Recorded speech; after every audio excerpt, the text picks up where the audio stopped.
ভগৱান শ্ৰীকৃষ্ণই 16,108 গৰাকী পত্নী বিয়া পাতিছিল। তেওঁলোক আগৰ জন্মত কোন আছিল আৰু কিয় বিয়া পাতিছিল আহক জানো। ভগৱান শ্ৰীকৃষ্ণৰ মেইন 8 গৰাকী পত্নী আছিল। তেওঁলোকৰ নাম আছিল ৰুক্মিণী, জাম্বতী, সত্যভামা, কালিন্দী, মিত্ৰবিন্দা, সত্যা, ভদ্ৰা আৰু লক্ষ্মণা। এইগৰাকী হৈছিল মেইন 8 গৰাকী। তাৰ উপৰিও 16,100 গোপী বিয়া পাতিছিল। এই 16,100 গৰাকী গোপীক ৰাক্ষস নৰকাসুৰে অপহৰণ কৰি বন্দী বনাই থৈছিল।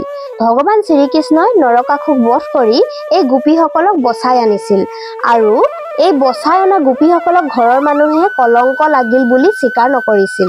তেতিয়া ভগৱান শ্ৰীকৃষ্ণই সামাজিক মৰ্যাদা দিবৰ বাবে বিয়া পাতিছিল, সন্মান দিছিল।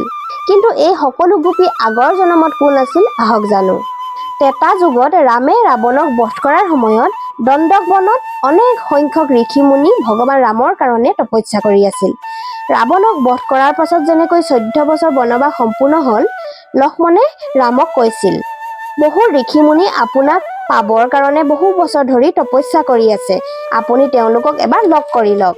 তেতিয়া ভগৱান ৰামে কৈছিল, যদি মই কাইলৈৰ ভিতৰত অযোধ্যা নাপাওঁ তেন্তে মোৰ ভাই ভৰতে প্ৰাণ ত্যাগ কৰিব। কাৰণ ভৰতে কৈছিল 14 বছৰতকৈ যদি এদিন আহোঁতে দেৰি হয় তেন্তে মই প্ৰাণ ত্যাগ কৰিম। গতিকে মই অতি সোনকালে ইয়াৰ পৰা যাব লাগিব।